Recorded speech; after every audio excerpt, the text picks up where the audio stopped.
Today, I am going to talk about the current generation of world citizen. We are now in 2017. We have a very long history, and we are going to go into the future with the empowerment of long history. Gentlemen and ladies, we started some 13 billion years ago when Big Bang happened. And as human beings, we started about 70,000 years ago.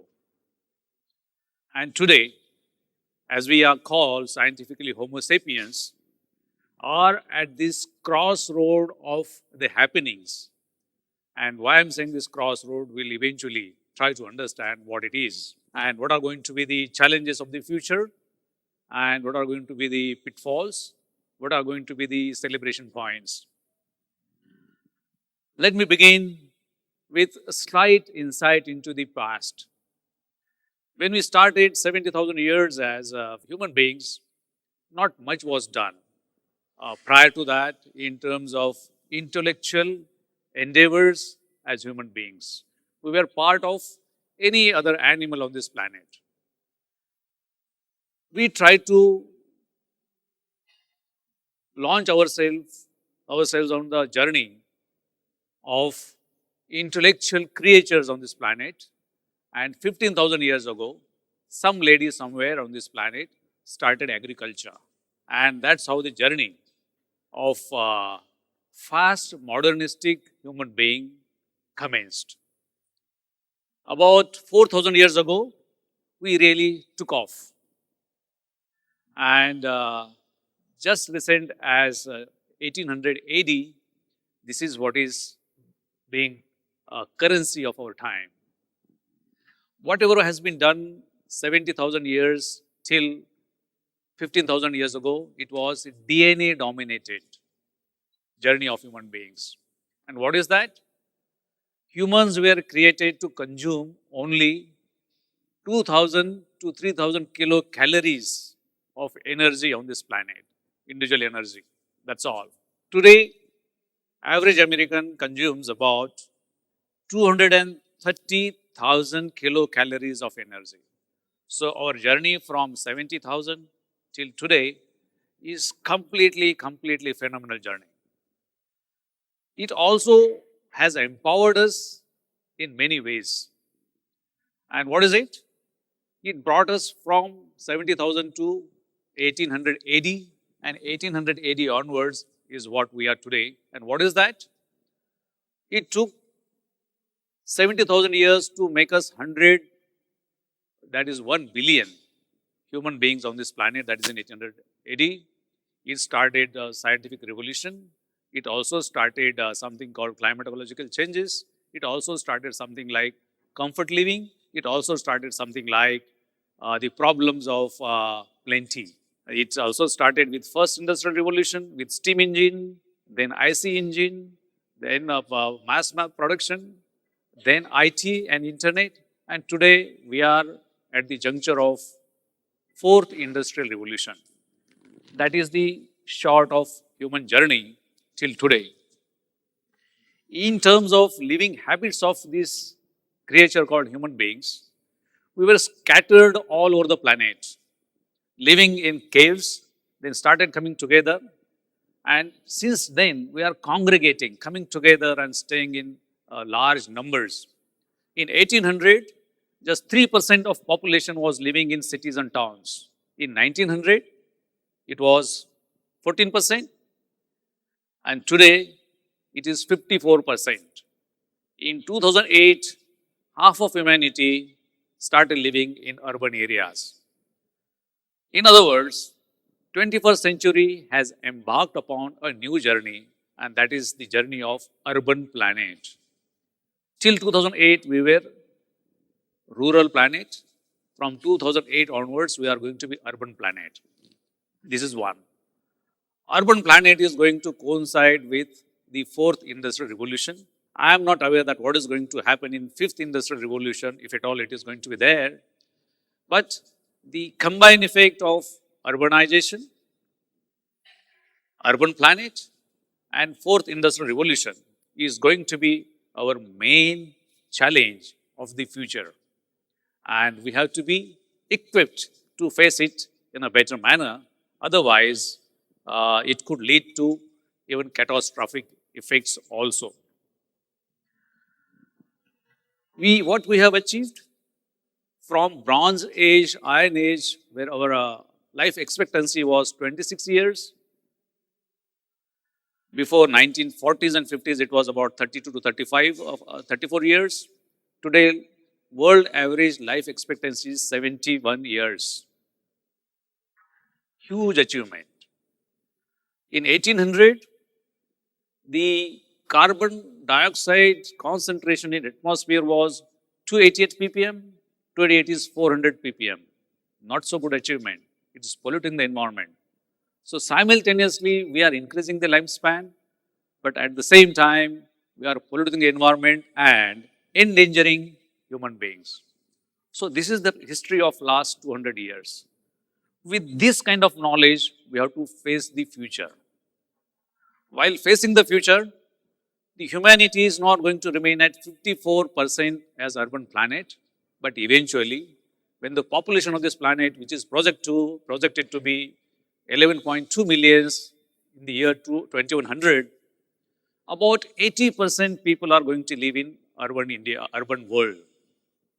Today, 83% people in North American continent, they are already living in urban areas, and it is moving very fast. The turbo urbanization, that's what I call it, is going to transform itself into super turbo urbanization, because next 2-3 decades, lot of area on this planet is going to come under urbanization. What I have been telling you is part of my experience as a planner in one of the organizations where I was working as Metropolitan Commissioner.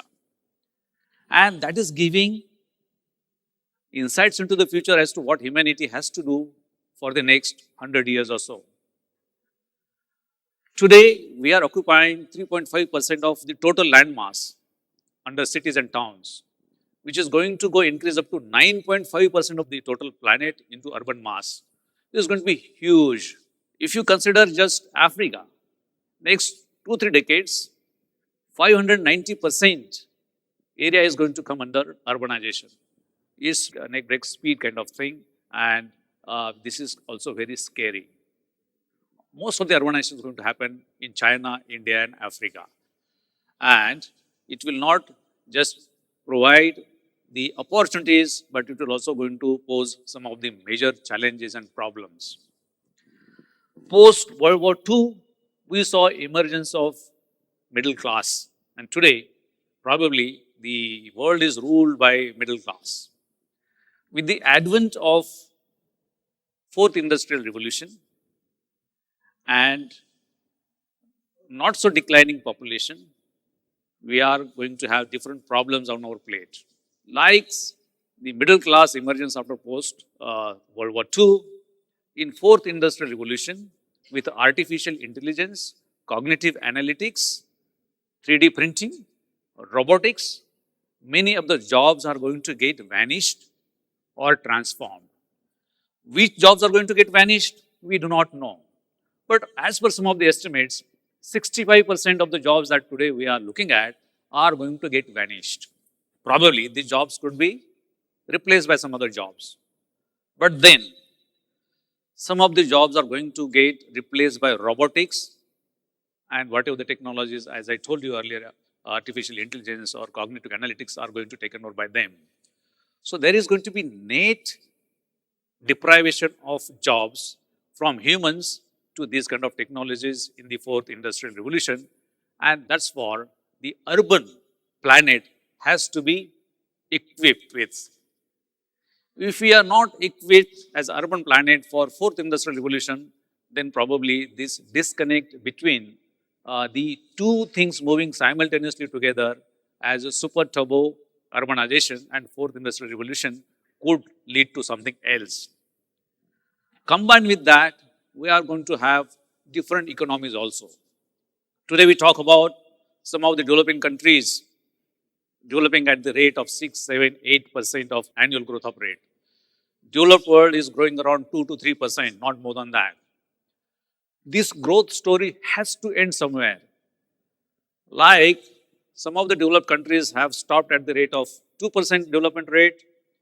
The developing countries at some point of time are going to stop at 2 to 3% of rate of growth.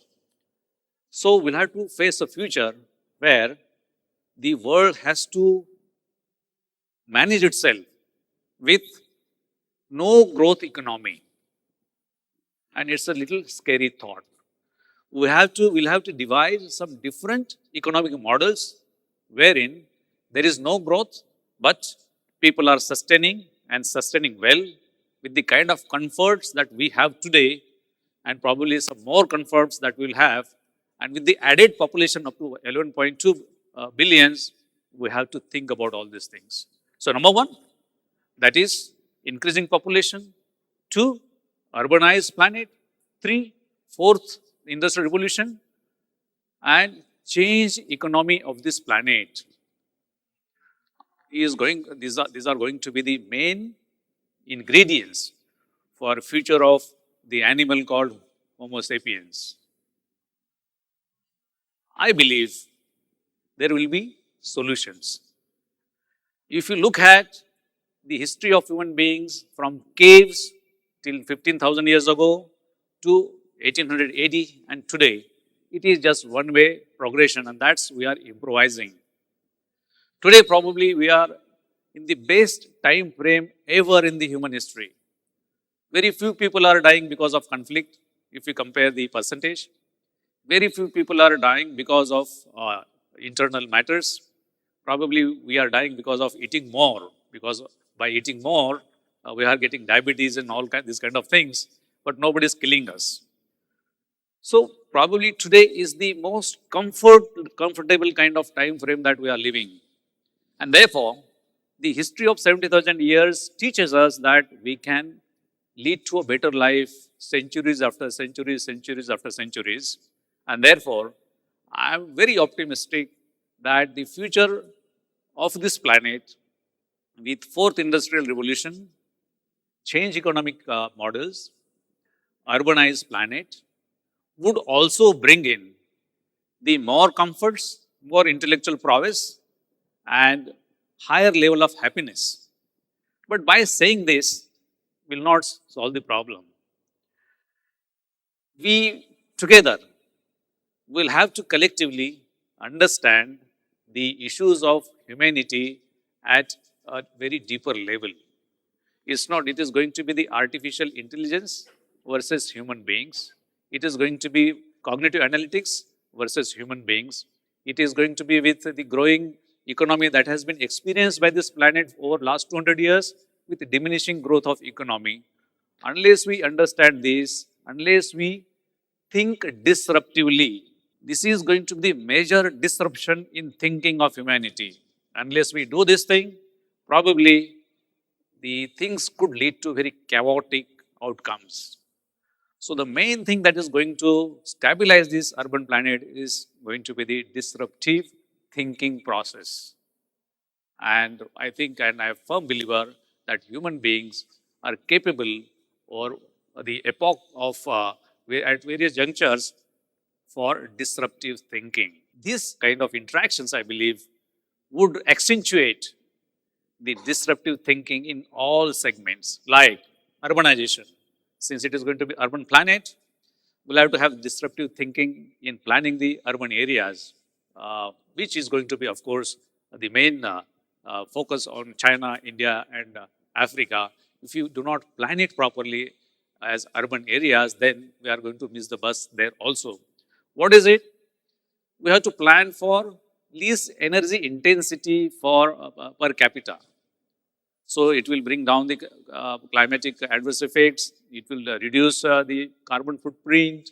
It will have lesser inputs as a capital investment. So these are the parameters which were not considered for urban planning so far, or will have to be considered as the basic parameters for urbanization. And the national governments, sub-national governments and world community will have to come out with some kind of standards for urban planet. And that urban planet, which is going to be about 80% of urbanization, is going to be the main challenge for planning also. Now, let me come to a very different thought about this. This is the normal thinking, what I have told you about the urbanization. Disruptive thinking would tell me that the projections about the planet being 80% urban could also be disrupted because with the distributive work culture, if 3D printing is going to come in with a lot of connectedness as a planet is getting developed, then people can work from anywhere for anybody.